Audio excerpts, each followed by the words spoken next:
ನಾವು ಈಗ ಪ್ರತಿದಿನ ನಮ್ಮ ಗುರುಗಳ ಜ್ಞಾನವನ್ನು ತಿಳ್ಕೊಂತಿದ್ದೀವಿ. ಅದರಲ್ಲಿ 18 ಸೂತ್ರಗಳು, ಆದರ್ಶ ಸೂತ್ರಗಳಲ್ಲಿ ಇವತ್ತು ಇನ್ನೊಂದು ಸೂತ್ರ, ಅದ್ಭುತವಾದ ಸೂತ್ರ. ಪ್ರಕೃತಿಯಲ್ಲಿ ನಾವು ಹೆಚ್ಚು ಸಮಯ ಕಳಿಬೇಕು. ಪ್ರಕೃತಿ ಅಂದ್ರೆ ಬೆಟ್ಟ, ಗುಡ್ಡ, ಕಾಡುಗಳು, ಅಥವಾ ಮನೆ ಹತ್ರ ಮರಗಳಿದ್ರೆ, ತೋಟ ಇದ್ರೆ, ಗಾರ್ಡನಿಂಗ್ ಇದ್ರೆ ಅಲ್ಲಿ ಹೆಚ್ಚು ಸಮಯ ಕಳಿಬೇಕು ಅಂತ ಹೇಳಿದ್ದಾರೆ. ಇದು ಕೂಡ ಒಂದು ಇಂಪಾರ್ಟೆಂಟ್ ಸೂತ್ರ.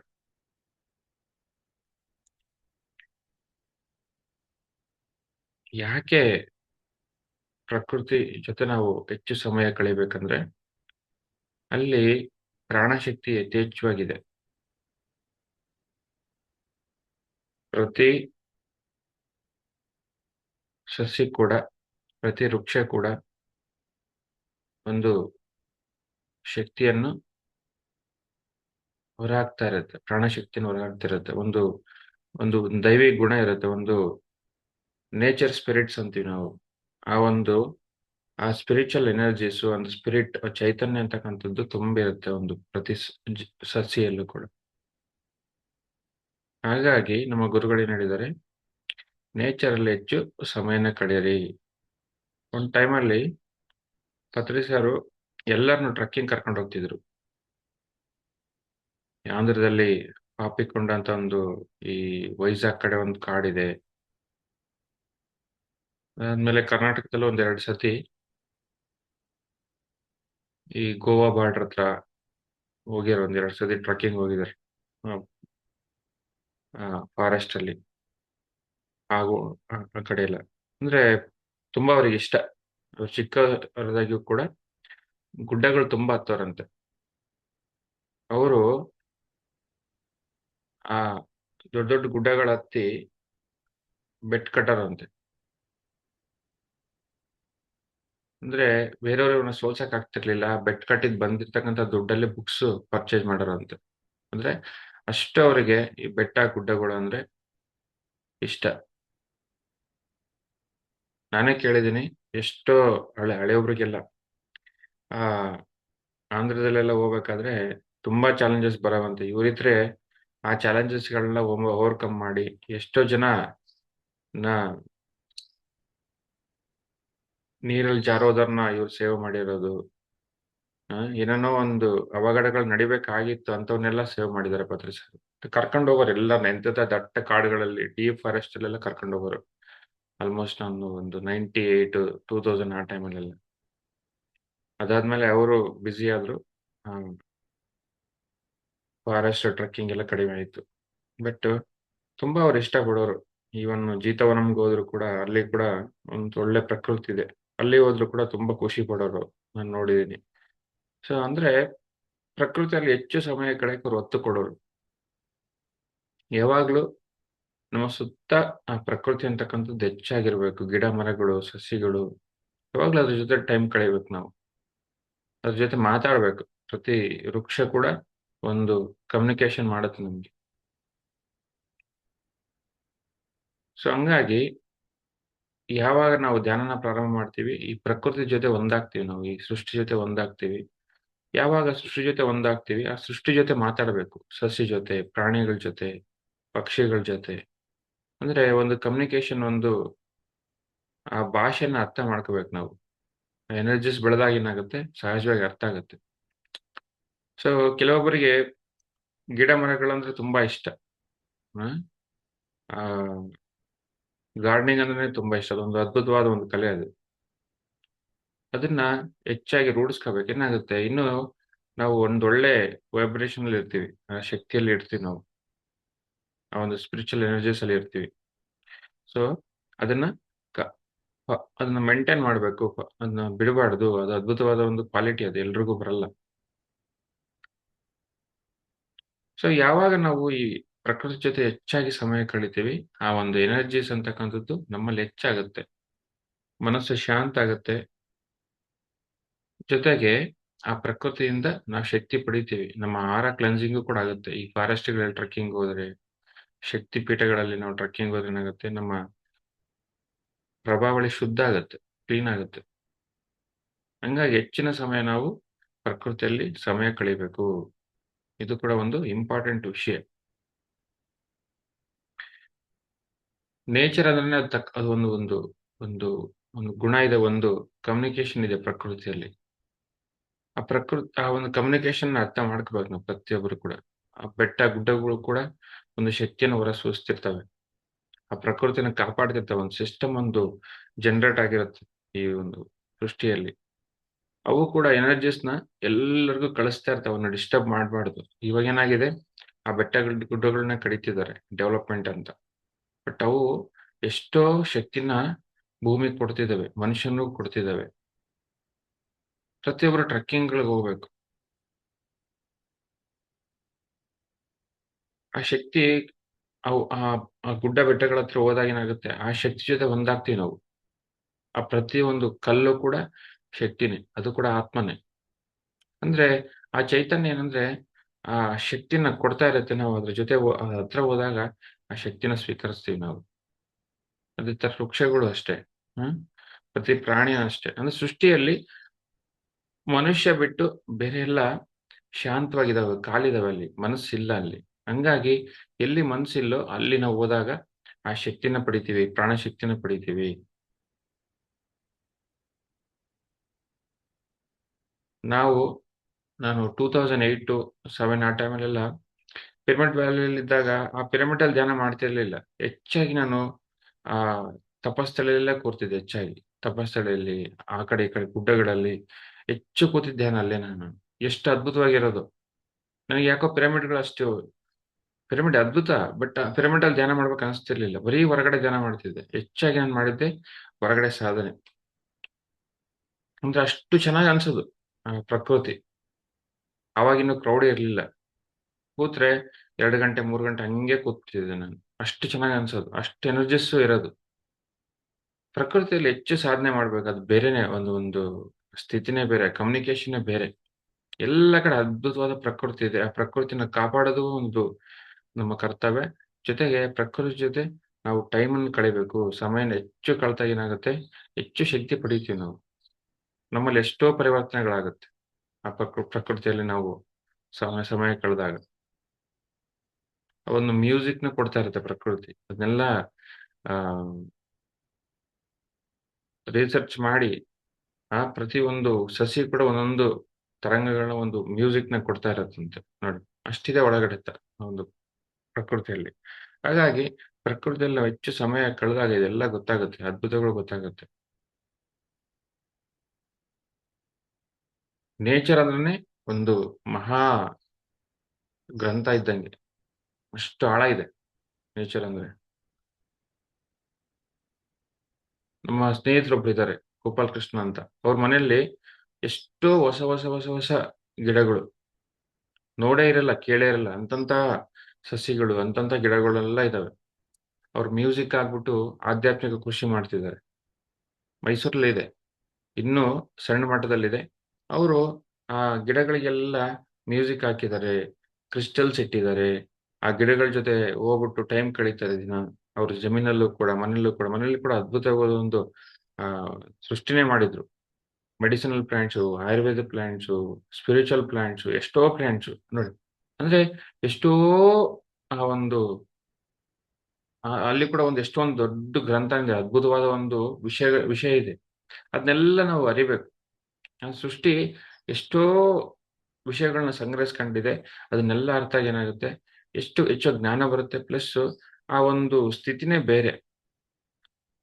ಆ ಮೈಂಡೇ ಆ ಒಂದು ಎನರ್ಜಿ ಸಿಸ್ಟಮ್ಸೇ ಬೇರೆ ಆಗುತ್ತೆ.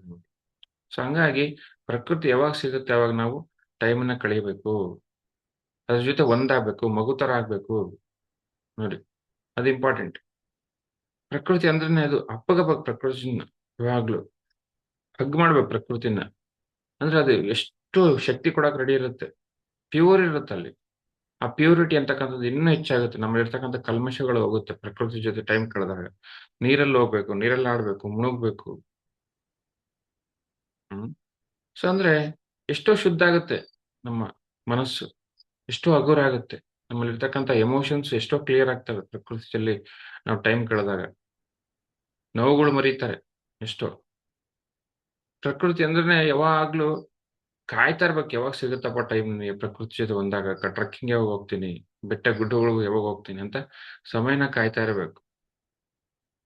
ಯಾವಾಗ್ಲೂ ನಾಲ್ಕು ಗೋಡೆ ಮಧ್ಯೆ ಇರಬಾರ್ದು, ಹೊರಗಡೆ ಹೋಗ್ಬೇಕು. ನಮ್ಮ ಗುರುಗಳು ಅದೇ ಹೇಳ್ತಾರೆ, ಮಕ್ಕಳನ್ನ ನಾಲ್ಕು ಗೋಡೆ ಮಧ್ಯೆ ಹಾಕ್ಬೇಡಿ, ಕರ್ಕೊಂಡೋಗಿ ಪ್ರಕೃತಿ ಕರ್ಕೊಂಡೋಗಿ, ಗುಡ್ಡಗಳು ಹತ್ಸಿ, ಕಾಡುಗಳಿಗೆ ಕರ್ಕೊಂಡೋಗಿ. ಅಂದ್ರೆ ಎಷ್ಟೋ ವಿಷಯಗಳು, ಆ ಒಂದು ಖುಷಿನೇ ಬೇರೆ ಮಕ್ಕಳಿಗೆ. ಆಮೇಲೆ ಗಿಡಗಳನ್ನ, ಮರಗಳನ್ನ ಹತ್ಸ್ಬೇಕು ಮಕ್ಕಳಿಗೆ, ಮರಗಳನ್ನೆಲ್ಲ ಹಚ್ಚೋದು ಹೇಳ್ಕೊಡ್ಬೇಕು. ಆಟ ಆಡ್ಬೇಕು ಮರಗಳ ಜೊತೆ. ಮನೆಗಳೆದುರಿಗೆ ಮರ ಇರ್ತವೆ, ಬಟ್ ಪೇರೆಂಟ್ಸು ಆ ಮರಗಳನ್ನ ಹತ್ಸೋದೇ ಇಲ್ಲ, ಯಾಕಂದ್ರೆ ಇವರೇ ಹತ್ತಿರೋದಿಲ್ಲ. ಸೊ ಹಂಗಾಗಿ ಹೆಚ್ಚೆಚ್ಚು ಟೈಮ್ ನಾವು ಆ ಪ್ರಕೃತಿ ಜೊತೆ ಕಳೆದಾಗ ಆ ಆ ಪರಿವರ್ತನೆ ಬೇರೆ. ಮಕ್ಕಳು ಕೂಡ ಎಷ್ಟೋ ಖುಷಿ ಪಡ್ತವೆ, ಮಕ್ಕಳು ಕಮ್ಯುನಿಕೇಟ್ ಮಾಡ್ತವೆ, ಯಾಕಂದ್ರೆ ಮಕ್ಕಳಿಗೆ ಮೈಂಡ್ ಇಲ್ಲ. ಆ ಆ ಒಂದು ಮರದ ಒಂದು ಹಿಂದೆ ಏನ್ ಶಕ್ತಿ ಇದೆ ಅಂತ ಮಕ್ಕಳಿಗೆ ಗೊತ್ತಾಗುತ್ತೆ. ಮಾತಾಡ್ತವೆ ಮಕ್ಕಳು. ಪ್ರತಿ ಪ್ರಾಣಿ ಕೂಡ ಆ ಒಂದು ಮರದ ಜೊತೆ ಮಾತಾಡುತ್ತೆ ನೋಡಿ. ಪ್ರತಿ ಪಕ್ಷಿ ಕೂಡ ಮರದ ಜೊತೆ ಮಾತಾಡುತ್ತೆ. ಅವಕ್ಕೆಲ್ಲ ಒಂದು ಒಳ್ಳೆ ಸಂಬಂಧ ಇದೆ. ಮನುಷ್ಯರಿಗೆ ಸಂಬಂಧ ಇಲ್ಲ, ಕಳ್ಕೊಂಡಿದ್ದಾನೆ. ಇತ್ತು ಸಂಬಂಧ. ಹೆಂಗು ಆ ಎಲ್ಲಿ ಕಳ್ಕೊಂಡ್ವಿ ಅಂದ್ರೆ, ಮನಸ್ಸು ಯಾವಾಗ ಪ್ರಾರಂಭ ಆಯ್ತು ಅಲ್ಲಿ ನಾವು ಸಂಬಂಧನ ಕಳ್ಕೊಂಡ್ವಿ. ಸೊ ಹಂಗಾಗಿ ಮಕ್ಕಳನ್ನ ಕರ್ಕೊಂಡು ಹೋಗ್ಬೇಕು, ನಾವು ಹೋಗ್ಬೇಕು. ಹೆಚ್ಚು ಹೆಚ್ಚು ಹೆಚ್ಚು ಹೆಚ್ಚು ಯಾವಾಗ ಸಮಯ ಸಿಗುತ್ತೆ ಅವಾಗ ಗಿಡಗಳ ಜೊತೆ ಇರ್ಬೇಕು, ಮರಗಳ ಜೊತೆ ಇರ್ಬೇಕು. ಸಮಯ ಹೆಚ್ಚಿದ್ರೆ ಗಾರ್ಡನಿಂಗ್ ಮಾಡ್ಬೇಕು ನೋಡಿ, ಅದೊಂದು ಅದ್ಭುತವಾದ ಕಲೆ ಅದು. ಅಂದ್ರೆ ಎಲ್ಲ ಕಡೆ ಒಂದೊಂದು ನೇಚರ್ ಅಂತಕ್ಕಂಥದ್ದು, ನಮ್ಮೊಳಗೊಂದು ನೇಚರ್ ಇದೆ, ಸಮಾಜದಲ್ಲಿ ಒಂದು ನೇಚರ್ ಇದೆ ನೋಡಿ. ಅದು ಕೂಡ ಹೇಳ್ತಾರೆ ನಮ್ಮ ಗುರುಗಳು. ನಮ್ಮ ನೇಚರ್ ಒಂದಿದೆ, ಆ ಆ ನೇಚರ್ ಅಂತಕ್ಕಂಥದ್ದು, ಸಂಸ್ಕಾರ ಅಂತಕ್ಕಂಥದ್ದು ಆ ಎಲ್ಲಿಂದ ಈ ಆಧ್ಯಾತ್ಮಿಕತೆ ಯಾವಾಗ ಪ್ರಾರಂಭ ಆಯ್ತು, ನಮ್ಮ ಆತ್ಮ ಯಾವಾಗ ಕಲಿಯಕ್ ಬಂತು, ಅಲ್ಲಿಂದ ನಮ್ಮ ಒಂದು ಕ್ವಾಲಿಟಿ ಬಂದಿದೆ ಅಪೂರ್ಣಾತ್ಮದಿಂದ. ಆ ನೇಚರ್ ಕೂಡ ನಾವು ಬಿಡಬಾರ್ದು, ಆ ನೇಚರಲ್ಲೇ ನಾವು ಇರಬೇಕು. ನಮ್ಮ ಪುತ್ರ ಸರ್ ಹೇಳ್ತಾರೆ, ನನ್ನ ನೇಚರ್ ಇದೆ, ಏನು, ನಾನು ಏನಿದೆ ಅದನ್ನ ನೇರವಾಗಿ ಹೇಳ್ತೀನಿ. ನಾನು ತಪ್ಪಿದ್ರೆ ತಪ್ಪಿದೆ ಅಂತ ಹೇಳ್ತೀನಿ, ಸ್ಟುಪಿಡ್ ಮೂರ್ಖ ಅಂದ್ರೆ ಮೂರ್ಖ ಅಂತ ಹೇಳ್ತೀನಿ. ನಾನೇನೋ ಆ ಇಲ್ಲ ಅಂತ ಹೇಳಲ್ಲ, ಇರೋದು ಇದ್ದಂಗೆ ಹೇಳ್ತೀನಿ ನಾನು. ಅದು ನನ್ನ ನೇಚರ್ ಅಂತ ಹೇಳ್ತಾರೆ ಅವರು. ಸೊ ನಮ್ಮಲ್ಲೂ ಕೂಡ ಒಂದು ಯೂನಿಕ್, ಒಂದು ವಿಶೇಷವಾದ ಒಂದು ನೇಚರ್ ಇದೆ. ಆ ನೇಚರ್ ನಾವು ಕಾಪಾಡ್ಕೋಬೇಕು ಯಾವಾಗ್ಲೂ ಕೂಡ, ಅದು ತಪ್ಪಲ್ಲ. ಅದು ನಮ್ಮ ಹತ್ರ ಏನೋ ಒಂದು ವಿಶೇಷವಾದ ಕ್ವಾಲಿಟಿಗಳಿರುತ್ತೆ, ಪ್ರತಿಯೊಬ್ಬರದ್ದು ಕೂಡ ಇರುತ್ತೆ. ಯಾಕಂದ್ರೆ ಪ್ರತಿಯೊಂದು ಆತ್ಮ ಕೂಡ ಒಂದು ವಿಶೇಷವಾದ ಗುಣನ ತಗೊಂಬಂದಿರುತ್ತೆ. ಸೊ ಆ ವಿಶೇಷವಾದ ಗುಣನ, ಕ್ವಾಲಿಟಿನ ನಾವು ಕಾಪಾಡ್ಕೋಬೇಕು. ಕಂಪೇರ್ ಮಾಡಿ ಯಾರನ್ನು ಆ ಒಂದು ಗುಣನ ಬಿಡಬಾರ್ದು. ಕೆಲವೊಬ್ರಿಗೇನೋ ಸಹಜವಾಗಿರೋದೇ ಒಂದು ಇಷ್ಟ, ಕೆಲವೊಬ್ರಿಗೇನೋ ಆ ಆಕ್ಟಿವ್ ಆಗಿರೋದು, ಅಥವಾ ಒಂದು ವಿಶೇಷವಾಗಿ ಏನೋ ಒಂದು ಕಲೆಗಳಲ್ಲಿ ಇರೋದು ಇಷ್ಟ. ಆ ಒಂದು ಏನು ವಿಶೇಷವಾದ ಒಂದು ನೇಚರ್ ಇದೆ, ಆ ನೇಚರ್ನ ಕಾಪಾಡ್ಕೊಂಡ್ ಬರ್ಬೇಕು ನೋಡಿ. ಹಾಗೆ ಸಮಾಜದಲ್ಲೂ ಕೂಡ ಒಂದು ನೇಚರ್ ಅಂತಕ್ಕಂಥದ್ದಿದೆ. ಆ ನೇಚರ್ ಒಂದು ಏನು, ಒಬ್ಬೊಬ್ರು ಒಂದೊಂದು ಗುಣಗಳಲ್ಲಿದ್ದಾರೆ. ಆ ಗುಣಗಳೆಲ್ಲ ನಾವು ಅರ್ಥ ಮಾಡ್ಕೋಬೇಕು. ತಾಮಸ ಗುಣದವರಿದ್ದಾರೆ, ರಜೋ ಗುಣದವರಿದ್ದಾರೆ, ಸಾತ್ವಿಕ ಗುಣದವರಿದ್ದಾರೆ. ಆ ಗುಣಗಳನ್ನೆಲ್ಲ ನಾವು ಅರ್ಥ ಮಾಡ್ಕೋಬೇಕು. ಅಂದ್ರೆ ಯಾವಾಗ ಹೊರಗಡೆ ಹೋಗ್ತೀವಿ, ಸಮಾಜದಲ್ಲಿ ನಾವು ಯಾವಾಗ ಮಿಂಗಲ್ ಆಗ್ತೀವಿ, ಆ ಗುಣಗಳೆಲ್ಲ ಅರ್ಥ ಆಗ್ತವೆ. ನಾವು ನಾವಾಗಿದ್ದು ಎಲ್ಲರ ಜೊತೆ ಬೆರಿಬೇಕು. ಆ ಒಂದು ನೇಚರ್ ಕೂಡ ಅರ್ಥ ಮಾಡ್ಕೋಬೇಕು ನೋಡಿ. ಅದು ಕೂಡ ವೆರಿ ಇಂಪಾರ್ಟೆಂಟ್. ನಮ್ಮ ನೇಚರ್ ನಾವು ಕಾಪಾಡ್ಕೋಬೇಕು, ಜೊತೆಗೆ ಪ್ರಕೃತಿಯಲ್ಲಿ ಕೂಡ ಒಂದಾಗ್ಬೇಕು. ಹಾಗೇನೆ ಸಮಾಜದಲ್ಲೂ ಕೂಡ ಒಂದಾಗ್ಬೇಕು. ಯಾಕಂದ್ರೆ ಬೇರೆ ಬೇರೆ ಗುಣಗಳು ಬೇರೆ ಬೇರೆ, ಯಾವಾಗ ನಾವು ಅವ್ರ ಜೊತೆ ಬೆರಿತೀವಿ, ನಮ್ಮ ಆತ್ಮ ಪುರೋಗಮನ ಆಗುತ್ತೆ. ಕಲಿತೀವಿ, ನಾವು ಕಲಿಯಕ್ ಬಂದಿದ್ದೀವಿ ಭೂಮಿಗೆ. ಇದು ಅದ್ಭುತವಾದ ಸ್ಕೂಲ್. ಇದು ಭೂಮಿ ಅಂತಕ್ಕಂಥದ್ದು ಒಂದು ಮಹಾ ಸ್ಕೂಲ್. ಇದು ಮೇಲಿನ ಲೋಕದಲ್ಲಿ ಇಷ್ಟೊಂದು ಕಲಿಕೆ ಇಲ್ಲ, ಹಂಗಾಗಿ ದೇಹ ತಗೊಂಡ್ಬಂದಿದ್ದೀವಿ. ಹಾಗಾಗಿ ಏನ್ ಮಾಡ್ಬೇಕು, ಎಲ್ಲರ ಜೊತೆ ಮಿಂಗಲ್ ಆಗ್ಬೇಕು, ಎಲ್ಲರ ಜೊತೆ ಕಮ್ಯುನಿಕೇಟ್ ಮಾಡ್ಬೇಕು, ಕೇಳಿಸ್ಕೋಬೇಕು, ಅಬ್ಸರ್ವ್ ಮಾಡ್ಬೇಕು, ವಿಟ್ನೆಸ್ ಮಾಡ್ಬೇಕು. ಆತ್ಮ ಅಂದ್ರೇನೇನು, ನಾವು ಆ ಒಂದು ಆತ್ಮ ಪದಾರ್ಥ ಅಂದ್ರೆ ಏನು, ಎಲ್ಲರನ್ನು ವಿಟ್ನೆಸ್ ಮಾಡ್ಬೇಕು, ಎಲ್ಲರನ್ನು ನೋಡ್ತಾ ಇರ್ಬೇಕು, ಕಣ್ಣು ಮುಚ್ಚಿರ್ಬಾರ್ದು. ಮೌನ ಇದ್ದೆ ಎಲ್ಲಾನು ವಿಟ್ನೆಸ್ ಮಾಡ್ತಿರ್ಬೇಕು. ವಿಟ್ನೆಸ್ ಮಾಡ್ತಿದ್ರೆ ಕಲಿತೀವಿ ನಾವು. ಮನೇಲಿ ಕೂರ್ಬಾರ್ದು, ಹೊರಗಡೆ ಹೋಗ್ಬೇಕು, ಸುತ್ತಾಡ್ಬೇಕು. ಅದು ಇರೋದು. ಹೆಚ್ಚು ಸುತ್ತಾಡ್ಬೇಕು. ನಮ್ಮ ಗುರುಗಳು ಅದೇ ಹೇಳ್ತಾರೆ. ಅವ್ರು ಯಾವಾಗ್ಲೂ ಹೊರಗಡೆ ಇರೋರು. ಅಂದ್ರೆ ಹೆಚ್ಚು ಕಲಿತೀವಿ ನಾವು ಹೊರಗಡೆ ಇದ್ದಷ್ಟು ಕೂಡ. ಸಮಯ ಸಿಗ್ತಾ ಹೊರಗಡೆ ಹೋಗ್ಬೇಕು, ಪ್ರಕೃತಿಗೆ ಹೋಗ್ಬೇಕು, ಸಮಾಜದಲ್ಲಿ ಹೋಗ್ಬೇಕು. ನೋಡಿ, ಹೊರಗಡೆ ಹೋಗಿ ಧ್ಯಾನ ಹೇಳ್ಕೊಟ್ರೆ ಎಷ್ಟು ಕಲಿತೀವಿ ನಾವು, ಜೂಮಲ್ಲಿ ಎಷ್ಟು ಕಲಿತೀವಿ. ಹ ಸೊ ಹಂಗಾಗಿ ಹೊರಗಡೆ ಅದ್ಭುತವಾಗಿ ನಾವು ಧ್ಯಾನ ಹೇಳ್ಕೊಡ್ತೀವಿ, ಎಷ್ಟು ಕಲಿತೀವಿ ನಾವು. ಎಂತೆಂತ ಗುಣದವ್ರು ಬರ್ತಾರೆ, ವಿಚಿತ್ರ ವಿಚಿತ್ರ ಗುಣದವ್ರು ಬರ್ತಾರೆ. ಆ ವಿಚಿತ್ರ ವಿಚಿತ್ರ ಗುಣದವ್ರ ಜೊತೆ ಆ ಒಂದು ಅವ್ರನ್ನ ವಿಟ್ನೆಸ್ ಮಾಡಿ ಎಷ್ಟೋ ಕಲಿತೀವಿ ನಾವು. ಜೊತೆಗೆ ಎಷ್ಟು ಅದ್ಭುತ ಈ ಸೃಷ್ಟಿ ನೋಡಿ. ಅಂದ್ರೆ ವಿಚಿತ್ರ ವಿಚಿತ್ರ ಕಲೆಗಳಿದೆ, ವಿಚಿತ್ರ ವಿಚಿತ್ರ ಆಟಗಳಿದೆ, ಪಾಠಗಳಿದೆ. ಅದೆಲ್ಲನೂ ಕೂಡ ನಾವು ಕಲಿಬೇಕು. ಅದು ಕೂಡ ಹೇಳ್ತಾರೆ ನಮ್ಮ ಗುರುಗಳು. ಖಂಡಿತ ಕಲಿಬೇಕು. ಕಲಿಯಕ್ಕೆ ಬಂದಿದ್ವಿ ನಾವು, ಬೇರೇನಿಲ್ಲ. ಇಲ್ಲಿ ಕಷ್ಟ ಇಲ್ಲ, ನಷ್ಟ ಇಲ್ಲ. ಆ ತಪ್ಪಿಲ್ಲ, ಒಪ್ಪಿಲ್ಲ. ಇರೋದೆಲ್ಲ ಕಲಿಕೆನೇ ಇಲ್ಲಿ. ಯಾಕಂದ್ರೆ ಕಲಿಯಕ್ಕೆ ಬಂದಿದ್ವಿ ನಾವು. ಇದು ಸ್ಕೂಲ್, ಇದು ಭೂಮಿ. ಪ್ರತಿ ಮಾಸ್ಟರ್, ಎಂಡರ್ಟನ್ ಮಾಸ್ಟರ್ ಹೇಳೋದು ಅದನ್ನೇ. ನೀನ್ ಎಷ್ಟೆಷ್ಟು ಕಲಿತೀಯ, ನಿನ್ನ ಆತ್ಮ ಅಷ್ಟು ಪುರೋಗಮನ ಆಗುತ್ತೆ, ಅಷ್ಟು ಜ್ಞಾನ ನಿನ್ನ ಸಂಗ್ರಹಿಸ್ಕಂತೀಯ. ಜ್ಞಾನನೇ ಬೇಕು ಆತ್ಮಕ್ಕೆ. ಅಂದ್ರೆ ಏನ್ ಮಾಡ್ಬೇಕು, ಹೆಚ್ಚು ನಾವು ಸಮಯನ ಎಲ್ಲರ ಜೊತೆ ಕಳಿಯಕ್ಕೆ ಪ್ರಾರಂಭ ಮಾಡ್ಬೇಕು. ಏನೂ ಕಳ್ಕೊಳಲ್ಲ ನಾವು. ಸ್ವಲ್ಪ ಧೂಳು ಅಂಟುತ್ತೆ, ಆರ ಡಿಸ್ಟರ್ಬ್ ಆಗುತ್ತೆ. ಧೂಳು ಏನಾಗುತ್ತೆ, ಇನ್ನು ಸ್ವಲ್ಪ ಜಾಡ್ಸ್ಕೊಂಡ್ರೆ ಅದು ಹೋಗುತ್ತೆ, ಕೊಳೆ. ಹಂಗಂತ ಮನೇಲಿ ಕೂತ್ರೆ ಏನು ಕಲಿಯೋದಿಲ್ಲ ನಾವು. ಒಬ್ಬರೇ ಇದ್ರೆ ಏನೂ ಕಲಿಯೋದಿಲ್ಲ. ಯಾವಾಗ ಸಮಯ ಸಿಗುತ್ತೆ, ಗ್ರೂಪಲ್ಲಿ ಬದುಕೋದು ಕಲಿಬೇಕು, ಸತ್ಸಂಗಗಳು ಮಾಡಬೇಕು. ನೋಡಿ, ಸತ್ಸಂಗಗಳಲ್ಲಿ ಎಷ್ಟು ಕಲಿತೀವಿ. ವಿಚಿತ್ರ ವಿಚಿತ್ರ ಸಾಧಕರು ಇರ್ತಾರೆ, ವಿಚಿತ್ರ ವಿಚಿತ್ರ ಸ್ಥಿತಿಯಲ್ಲಿ ಇರ್ತಾರೆ. ಅದನ್ನೆಲ್ಲ ನಾವು ಜೊತೆಗೆ ಯಾವಾಗ ಬೆರಿತೀವಿ, ಅವಾಗ ಕಲಿಯಕ್ ಪ್ರಾರಂಭ ಆಗುತ್ತೆ ನಮ್ಗೆ. ಕಲಿಯಕ್ಕೆ ಬಂದಿರೋದು ನಾವು. ಅದನ್ನ ಯಾವತ್ತೂ ನೆನ್ಪಿಟ್ಕೋಬೇಕು ನಾವು. ಬೇರೇನಿಲ್ಲ ಇಲ್ಲಿ ಭೂಮಿಗೆ ಬಂದಿರೋದು, ಬೇರೆ ಏನ್ ಕತೆ ಇಲ್ಲ. ಇರೋದೆಲ್ಲ ಕಲಿಕೆನೆ. ಸೊ ಹಂಗಾಗಿ ಆ ಪ್ರಕೃತಿ ಜೊತೆ ಒಂದಾಗ್ಬೇಕು. ಜೊತೆಗೆ ನಮ್ಮ ನೇಚರ್ ಅನ್ನ ನಾವು ಅರ್ಥ ಮಾಡ್ಕೋಬೇಕು. ನಮ್ಮಲ್ಲಿ ಇರ್ತಕ್ಕಂಥ ಒಂದು ವಿಶೇಷವಾದ ಕ್ವಾಲಿಟಿ ಇದೆ. ಆ ಕ್ವಾಲಿಟಿನ ಯಾವತ್ತು ಬಿಡಬಾರ್ದು ನಾವು. ಯೂನಿಕ್ನೆಸ್ ಯಾವತ್ತು ಬಿಡಬಾರ್ದು. ಪೋಷಕರು ಇದೇ ಹೇಳ್ತಾರೆ, ಪ್ರತಿಯೊಬ್ರು ಯೂನಿಕ್. ಈ ಸೃಷ್ಟಿಯಲ್ಲಿ ಪ್ರತಿಯೊಬ್ರು ಕೂಡ ಒಂದು ಅದ್ಭುತ. ಆ ಅದ್ಭುತವಾದ ಒಂದು ನಮ್ಮಲ್ಲಿ ಒಂದು ಕ್ವಾಲಿಟಿ ಇದೆ. ಆ ಕ್ವಾಲಿಟಿನ ಯಾವತ್ತೂ ನಾವು ಬಿಡಬಾರ್ದು. ಯಾರಿಗೋಸ್ಕರ ಬಿಡಬಾರ್ದು, ಯಾರನ್ನು ಕಂಪೇರ್ ಮಾಡ್ಕೊಂಡು ಬಿಡಬಾರ್ದು. ಡೆವಲಪ್ಮೆಂಟ್ ಬೇಕು, ಬಟ್ ಆ ಕ್ವಾಲಿಟಿನ ನಾವು ಕಾಪಾಡ್ಕೊಂಡು ಹೋಗ್ಬೇಕು. ಅದೇ ನಮ್ಮ ಒಂದು ವಿಶೇಷ ಗುಣ. ಅದಕ್ಕೋಸ್ಕರ ನಾವು ಜನ್ಮ ತಗೊಂತಿದೀವಿ. ಆ ಒಂದು ಕ್ವಾಲಿಟಿನ ಮೇಂಟೈನ್ ಮಾಡಿ, ಆ ಕ್ವಾಲಿಟಿನ ಹೆಚ್ಚು ಮಾಡ್ಕೊಂಡು ಆ ಆ ಜ್ಞಾನವನ್ನ ವಿಕಾಸ ಮಾಡ್ಕೊಳಕ್ಕೋಸ್ಕರ ಮತ್ತೆ ಮತ್ತೆ ಜನ್ಮ ತಗೊಂತೀವಿ. ಅಂತ ಪ್ಲೇಸಸ್ ಅಲ್ಲೇ ಹುಟ್ತೀವಿ ನಾವು. ಅಂತವ್ರ ಜೊತೆನೆ ಬದುಕ್ತೀವಿ. ಯಾಕಂದ್ರೆ ಆ ಕ್ವಾಲಿಟಿನೇ ಬೇಕು ನಮಗೆ. ನೋಡಿ, ಯಾಕಂದ್ರೆ ಅದನ್ನೇ ಕಲಿಯಕ್ಕೆ ನಾನು ಮತ್ತೆ ಮತ್ತೆ ಜನ್ಮ ತಗೊಂತಿದ್ದೀನಿ. ಜೊತೆಗೆ ಹ ಎಲ್ಲರ ಜೊತೆ ಮಿಂಗಲ್ ಆಗ್ಬೇಕು. ಸತ್ಸಂಗಗಳಲ್ಲಿ ಭಾಗಿಯಾಗ್ಬೇಕು. ಯಾವಾಗ ಸಿಗುತ್ತೆ ಅವಾಗ ಭಾಗಿಯಾಗ್ಬೇಕು. ಪ್ರಕೃತಿ ಜೊತೆ ಒಂದಾಗ್ಬೇಕು. ಗುಡ್ಡಗಳು ಹತ್ಬೇಕು, ಬೆಟ್ಟಗಳು ಹತ್ಬೇಕು. ಹ ಎಲ್ಲರ ಜೊತೆ, ಇಡೀ ಬ್ರಹ್ಮಾಂಡ ಜೊತೆ ಕಮ್ಯುನಿಕೇಟ್ ಮಾಡ್ಬೇಕು. ಅದು ಇರೋದು. ಅವಾಗ ಏನಾಗುತ್ತೆ, ಎಷ್ಟೋ ಕಲಿತೀವಿ ನಾವು. ನೋಡಿ, ಆ ಸ್ನಾನಕ್ಕೆ ಹೋಗ್ಬೇಕು. ಯಾವಾಗ ಸಿಗುತ್ತೆ ನೀರು, ನೀರಲ್ಲಿ ಮುಳುಗ್ಬೇಕು. ನೀರನ್ನ ಹೋಗಕ್ಕೆ ಭಯ ಬೀಳ್ತಿರ್ತಾರೆ ಕೆಲವೊಬ್ಬರೆಲ್ಲ. ನೀರ್ ಮುಟ್ತಿರ್ತಾರೆ, ಮುಟ್ಟೋದಲ್ಲ, ಅದ್ರ ಜೊತೆ ಒಂದು ಹಗ್ಗು, ಒಂದು ಅಪ್ಪಗಬೇಕು ಎಲ್ಲಾನು ಕೂಡ ಪ್ರಕೃತಿನ. ಆ ಅವಾಗ ಏನಾಗುತ್ತೆ, ಎಷ್ಟೋ ನಮಗೆ ನಮ್ಮಲ್ಲಿರ್ತಕ್ಕಂಥ ಎಮೋಷನ್ಸ್ ಕ್ಲಿಯರ್ ಆಗ್ತವೆ. ಎನರ್ಜೀಸ್ ಕೂಡ ಎನ್ಹಾನ್ಸ್ ಆಗುತ್ತೆ, ಹೆಚ್ಚಾಗುತ್ತೆ ಎನರ್ಜೀಸ್. ನೋಡಿ, ವೆರಿ ಇಂಪಾರ್ಟೆಂಟ್ ಇದು. ಒಂದು ಕಡೆ ಕುತ್ಕೋಬಾರ್ದು ಯಾವಾಗ್ಲೂ ಕೂಡ. ನೋಡಿ, ಯಾವ ಪ್ರಾಣಿ ಕೂಡ ಒಂದ್ ಹತ್ರ ಇರೋದಿಲ್ಲ, ಯಾವ ಮಗು ಕೂಡ ಒಂದ್ ಹತ್ರ ಇರಲ್ಲ. ಯಾಕಂದ್ರೆ ಅವು ಕಲಿತಿರ್ತವೆ, ಯಾವಾಗ್ಲೂ ಕಲಿತಿರ್ತವೆ. ಪ್ರಾಣಿಗಳು, ಮಕ್ಕಳು ಎಲ್ಲ ಓಡ್ತಾ ಇರ್ತವೆ ಯಾವಾಗ್ಲೂ. ನೋಡಿ, ಬೇಕಂದ್ರೆ ಕಲಿಯೋದೇ ಕೆಲಸ ಅವ್ರಿಗೆ, ಏನಿಲ್ಲ ಬೇರೆ. ಅಬ್ಸರ್ವ್ ಮಾಡೋದು, ಕಲಿಯೋದು. ನೋಡಿ, ಅವ್ರು ಎಲ್ಲಾರನ್ನ ಎಕ್ಸ್ಪ್ಲೋರ್ ಮಾಡ್ತಾರೆ. ಪ್ರತಿಯೊಂದನ್ನು ಕೂಡ ಎಕ್ಸ್ಪ್ಲೋರ್ ಮಾಡ್ತಾರೆ. ಏನಿದೆ ಏನಿದೆ ಏನಿದೆ ಏನಿದೆ ಅಂತ. ಆ ಕ್ಯೂರಿಯಾಸಿಟಿ ಅಂತಕ್ಕಂಥದ್ದು ಮಕ್ಕಳಲ್ಲಿ ಯಾವಾಗ್ಲೂ ಇರುತ್ತೆ. ನೋಡಿ, ಆ ಕ್ಯೂರಿಯಾಸಿಟಿಯಿಂದಾನೇ ಎಲ್ಲ ಕಲಿಯೋದು. ನಾವು ಕೂಡ ಆ ಕ್ಯೂರಿಯಸ್ ಆಗಿರ್ಬೇಕು ಯಾವಾಗ್ಲೂ ಕೂಡ. ಯಾಕಂದ್ರೆ ಕಲಿಯಕ್ ಬಂದಿದ್ವಿ ನಾವು. ಈ ಭೂಮಿಗೆ ಬಂದಿರೋದೇ ಕಲಿಯಕ್ಕೆ ಯಾವಾಗ್ಲೂ. ಹಂಗಾಗಿ ಎಕ್ಸ್ಪ್ಲೋರ್ ಮಾಡ್ತಾನೆ ಇರ್ಬೇಕು. ನೋಡಿ,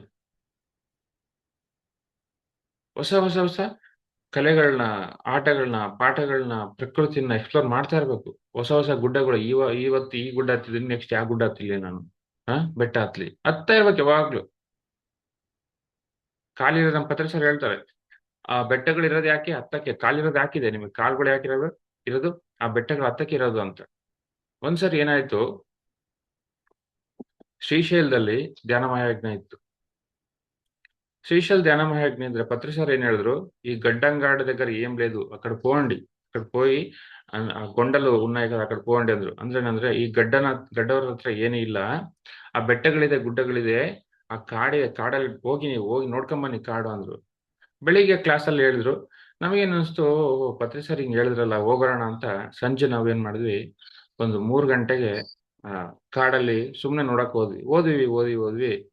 ಆ ಪಾತಾಳ ಗಂಗೆ ಹತ್ರ ಹೋಗ್ಬಿಟ್ಟು ನೋಡ್ತಾ ನೋಡ್ತಾ ನೋಡ್ತಾ ಖುಷಿ ಆಗ್ತಿದೆ, ಓಡ್ತಾ ಇದೀವಿ. ನಾನು ನನ್ನ ಫ್ರೆಂಡ್ ರಂಗರಾವ್ ಅಂತಿದ್ದಾರೆ, ರಾಯಚೂರಲ್ಲಿ ಇರ್ತಾರೆ ಇವಾಗ ಅವ್ರು. ಆ ಪಾತಾಳ ಗಂಗೆಗೆ ಹೋಗ್ಬಿಟ್ವಿ.